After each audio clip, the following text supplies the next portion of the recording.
बांग्लादेश में भारत मुखालिफ मुजाहरे अरूज पर तालिब इल्म रहनुमा के कत्ल के बाद हंगामे फूट पड़े। इस तालिब इल्म रहनुमा के कत्ल में भारत का हाथ मुलव्विस निकला। आमिर रज़ा मेरे साथ मौजूद हैं, उनसे बात करते हैं। आमिर भाई, भारत ने दोबारा एक बार फिर बांग्लादेश में दरअंदाजी शुरू कर दी है। तालिब इल्म रहनुमा का कत्ल हो गया, वहाँ पर मुजाहरे फूट पड़े। क्या हो रहा है, आगे क्या होगा? देखिए, सबसे पहली बात तो यह है कि अफसोस के साथ कहना पड़ता है कि शरीफ उस्मान हादी जो हैं, बिन हादी जो हैं, वो वाकई में एक तालिब इल्म रहनुमा थे। और इनकी खासियत ये थी कि ये उन इस्तेमारी कुव्वतों को या उन डिक्टेटरशिप फ़ैसलों को जो है ललकारते थे जो कि भारत नवाज गवर्नमेंट यहाँ पे करती थी, यानी हसीना वाजिद गवर्नमेंट जो थी वो करते थे। और वह उसके लिए ये एक सिंबल के तौर पर उनको समझा जाता था। बहुत सारे जलसों में इन्हें बुलाया जाता था और उस दिन भी जिस दिन जिस दिन इन पर फायरिंग की गई उस दिन भी ये एक जलसे के लिए ही जा रहे थे। और ये मैं समझता हूँ कि एक बड़ा नुकसान है। बांग्लादेश में एक उभरता हुआ लीडर जो है उसको कत्ल कर दिया गया। गो जब फायरिंग की गई तो ये ज़ख्मी थे, फिर इनको बैरून मुल्क भी भिजवाया गया। लेकिन अब से कुछ देर पहले उनके वो जिस तरह से आपने कहा कि उनके इंतकाल की खबर आ गई, इन्ना लिल्लाहि व इन्ना इलैहि राजिऊन। एक और भारत फाशिज्म जो है आपको नज़र आएगा और उसी पर मुजाहरे हैं। इस वक्त भारत नवाज 2 अखबारात के दफातर जो हैं मुकम्मल तौर पर जला दिए गए हैं।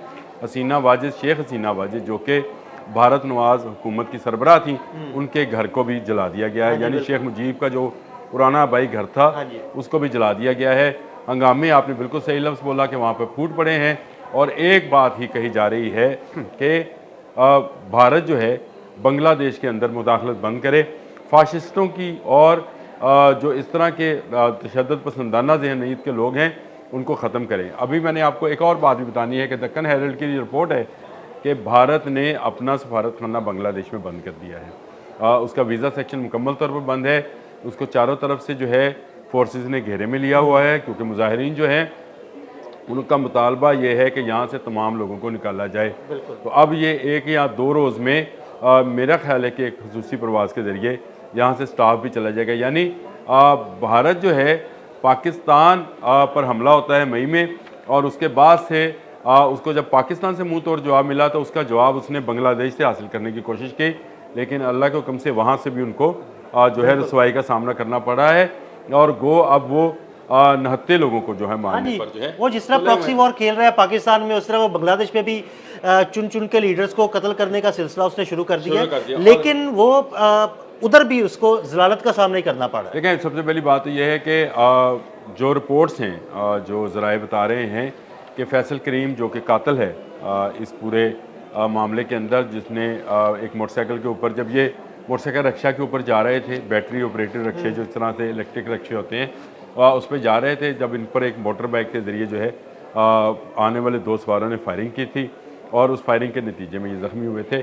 फैसल करीम के मतलब जो कि रिपोर्ट ये है कि जो कि सेंट्रल कमेटी एक 76 लीग होती है, वहाँ पे एक जमात है जो कि भारत नवाज है। हाँ जी, बिल्कुल। इसका अपना अखबार भी है, इसका अपना मीडिया हाउस भी है, और जो 2 अखबार चलाए गए उनमें से एक इनका है 76 लीग वालों का। ये छतार या 76 लीग जो है इसके सेंट्रल कमेटी का रुकन है फैसल करीम।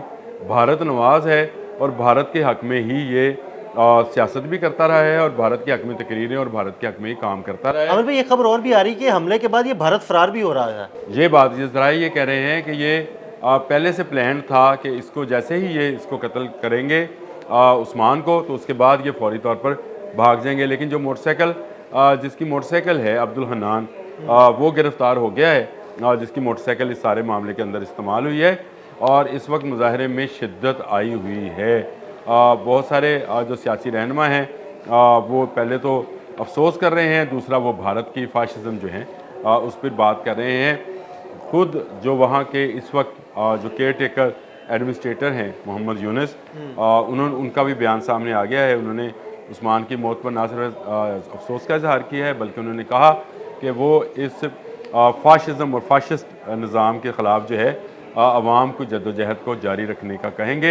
अमर भाई, शेख हसीना वाजिद के वहाँ से फ़रार होने के बाद जो चंद एक भारत नवाज लोग बांग्लादेश में बचे थे, मुझे लगता है इस वाक़े के बाद अब उनका भी सफाया हो जाएगा। देखिए सफाया तो होना ही है। देखिए एक मसनूई तरीके से एक नफ़रत पैदा की गई, हमारा मशरक़ी हाथ जो था उसको काटने की कोशिश की गई। और वो आपको याद होगा भारत की तरफ से वो बयान कि हमने जो है दो कौमी नज़रिया जो है वो बहरा बंगाल में जो है। लेकिन आमिर भाई, दो कौमी नज़रिया डूब नहीं सकता, ये दो कौमी नज़रिया फिर सामने आ गया ना। वो आर्टिफिशियल अरेंजमेंट्स था, यानी आर्टिफिशियल एक इस तरह से कि एक ऐसी साजिश घड़ी गई जिसमें जो है हमारे वो भाई जो कि हमारे मशरक़ी पाकिस्तान का हिस्सा थे वो आ गए, लेकिन अब उन्होंने अपने आप को सुधारने का फैसला किया। ये भारत से बर्दाश्त नहीं हो रहा। देखें ये वाले बॉर्डर जो है, भारत को पता है कि इस तरफ अब वो लोग मौजूद हैं जो उसकी एक नहीं सुनेंगे, तो उसने बांग्लादेश की तरफ बढ़ने की। जब आपके जहन में ही तुसी पसंदाना जो है अनासर काम कर रहे हों तो फिर आप दुनिया में कहीं अमन नहीं रहने देते। आप कभी अफ़गानिस्तान में घुसते हैं, कभी आप बांग्लादेश में घुसते हैं, कभी आप कुछ करते हैं। अब आपको बांग्लादेश से, मैं ये समझता हूँ कि बांग्लादेश के लोगों ने भारत का वो मकरूह चेहरा जो है वो सामने आश्कार कर दिया है कि किस तरह ये मासूम और नहत्ते लोगों के जो है कत्ल में मुलव्वस रहते हैं। ये पहला कत्ल तो है नहीं। आप कनाडा की उठा के देखें ना, कनाडा में भी भारतीय एजेंसीज ने क्या काम किया था। और इसी को लेकर जो बांग्लादेश में अब तहरीक चल रही है, यहाँ पे आपने बिल्कुल एक सही जुमला मेरे जो था आपने दिया कि बांग्लादेश में तमाम भारत नवाज अनासर को, इस तरह से ये दो अखबार जलाए गए हैं, जिस तरह से वहाँ की एम्बेसी के बाहर इस वक्त बहुत शोर होगा है, जिस तरह से वहाँ पे तमाम हसीना वाजिद का घर जलाया गया है। जो जो भारत नवाजी करेगा वो वहाँ मारा जाएगा या निकाला जाएगा।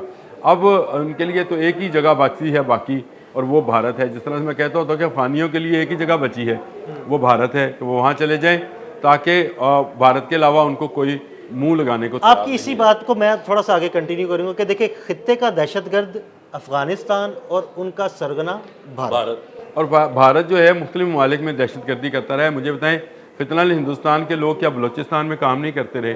क्या फितनल हिंदुस्तान और फितना ख्वारिज मिलकर पाकिस्तान के अंदर बदअमनी और पाकिस्तान के अंदर खुद कुछ हमलों में मुलव्वस नहीं रहे?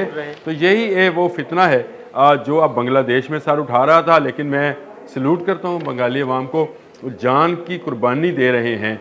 उस्मान जैसे लोगों की कुर्बानी दी जा रही है, लेकिन वो भारत के सामने सर तस्लीम खम नहीं करेंगे, कभी नहीं झुकेंगे। और ये आज़ादी, हकीकी आज़ादी जो है बंगालियों को अब मिलने जा रही है, जहाँ पर भारतीय तसल्लुत को जो है हमेशा हमेशा के लिए ख़त्म कर दिया गया है।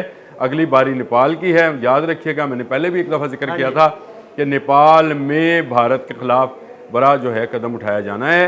और नेपाल ने अभी से अपने बॉर्डर्स को बंद कर रखा है। और वहाँ पर जो फिल्मों की नुमाइश शुरू कर दी है उन्होंने, वहाँ जो फिल्मों की नुमाइश होती थी वो भी बंद कर दी गई है। यानी भारत की एंट्री नेपाल की तरफ भी बंद है, और भारत की एंट्री बंगाल की तरफ भी बंद है, और भारत की एंट्री पाकिस्तान की तरफ बंद है। कुछ दिन पहले आपने एक वीलॉग किया था उनकी करेंसी के हवाले से। जी जी बिल्कुल, हाँ, भी एक बड़ा अहम हाँ जी, उन्होंने बिल्कुल एक जो है अपना एक इलाका जो है उन्होंने कहा था ये भारत इस पर काबज़ है, ये हम वापस लेंगे। तो मैंने इसीलिए कहा कि आपको कुछ अरसे के बाद अपने नेपाल में भी ये सूरत नज़र आएगी। देखें दुनिया कौन सी सदी में जा रही है भाई। आप 21वीं सदी में मौजूद हैं, और इस दौर में रहकर क्या आप इन छोटी छोटी साजिशों से, जब कम्युनिकेशन बहुत फास्ट है, तेज़ी से लोगों के पास मालूमात के ज़राए मौजूद हैं, ये 1970 वाला मामला नहीं है कि यहाँ से पैगाम रसानी जाए भी तो भारत के रास्ते जाए। ये वो वक्त नहीं है कि यहाँ से अगर कोई बहरी जहाज़ चलेगा तो वो 20 दिन के बाद पहुँचेगा। यहाँ आज हम व्लॉग कर रहे हैं, और मेरा अगले ही लम्हे ये बांग्लादेश में, भारत में, अमेरिका में देखा सुना जा सकता है। तो ये कम्युनिकेशन इतनी फास्ट है कि अब भारत जैसे मुल्कों जो कि तोसी पसंदाना ज़हनियत रखते हैं, उनके लिए इस दुनिया में, इस पुरअमन दुनिया के अंदर कोई जगह बाकी नहीं। बहुत शुक्रिया आमिर रज़ा जी। बिल्कुल, आमिर रज़ा ने बड़ी तफसील के साथ आपको बांग्लादेश की सूरत हाल के बारे में आगाह किया और दो कौमी नज़रिया के बारे में भी बताया। अदील अहमद और आमिर रज़ा को इजाज़त दीजिएगा। अल्लाह हाफ़िज़।